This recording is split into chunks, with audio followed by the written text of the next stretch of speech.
एक बार फिर चीन की हिमाकत की खबर सामने आई है। खबर है कि लद्दाख के पूर्वी हिस्से में तनातनी के बाद चीन ने अब उत्तराखंड में नापाक हरकत की है। समाचार एजेंसी की रिपोर्ट के मुताबिक चीनी सेना के 100 से ज्यादा जवान बॉर्डर पार कर भारत में घुस आए थे। ये सैनिक उत्तराखंड के चमोली जिले के बाराहोती इलाके में घुसे थे। रिपोर्ट के मुताबिक ये घटना 30 अगस्त की है। बताया जा रहा है कि चीनी सैनिक भारत की सीमा के 5 किलोमीटर अंदर घुसे थे। इस घुसपैठ के कुछ घंटों के बाद उत्तराखंड के बाराहोती इलाके से चीनी सैनिक वापस लौट गए थे। रिपोर्ट के मुताबिक तुनजुनला पास को पार करने के बाद चीन के 100 से ज्यादा सैनिक भारतीय क्षेत्र में 5 किलोमीटर से भी ज्यादा अंदर पहुंच गए थे। रिपोर्ट में यह भी दावा किया गया है कि इन सैनिकों ने लौटने से पहले इस इलाके में स्थित एक पुल को नुकसान पहुंचाया था।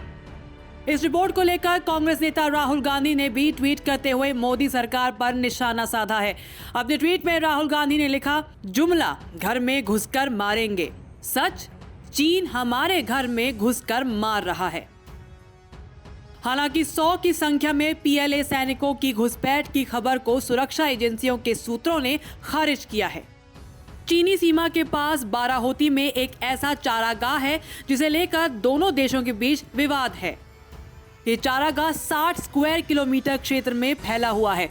रिपोर्ट्स के मुताबिक इस विवादित चारागाह में दोनों देशों के चरवाहे समय समय पर आते जाते रहते हैं और इस क्षेत्र में फोर्स की तरफ से पेट्रोलिंग नहीं की जाती है।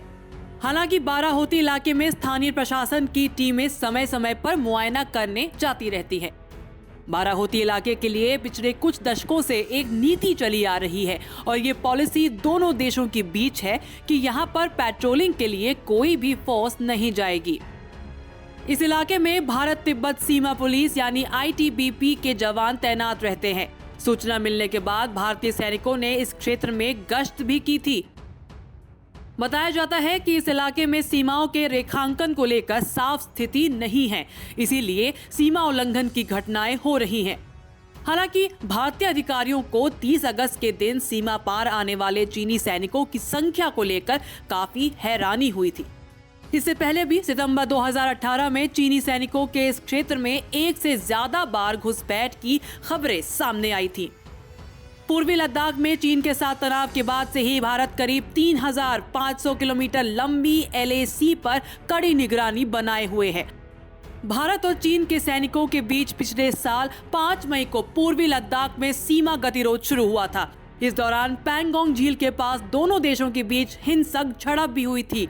दोनों ही देशों ने इस क्षेत्र में हथियारों के साथ ही हजारों सैनिकों की तैनाती को भी बढ़ा दिया था। कई दौर की बातचीत के बाद तनातनी कुछ कम हुई, लेकिन अब एक बार फिर इस तरह की खबरें सामने आ रही हैं। न्यूज़ तक ब्यूरो।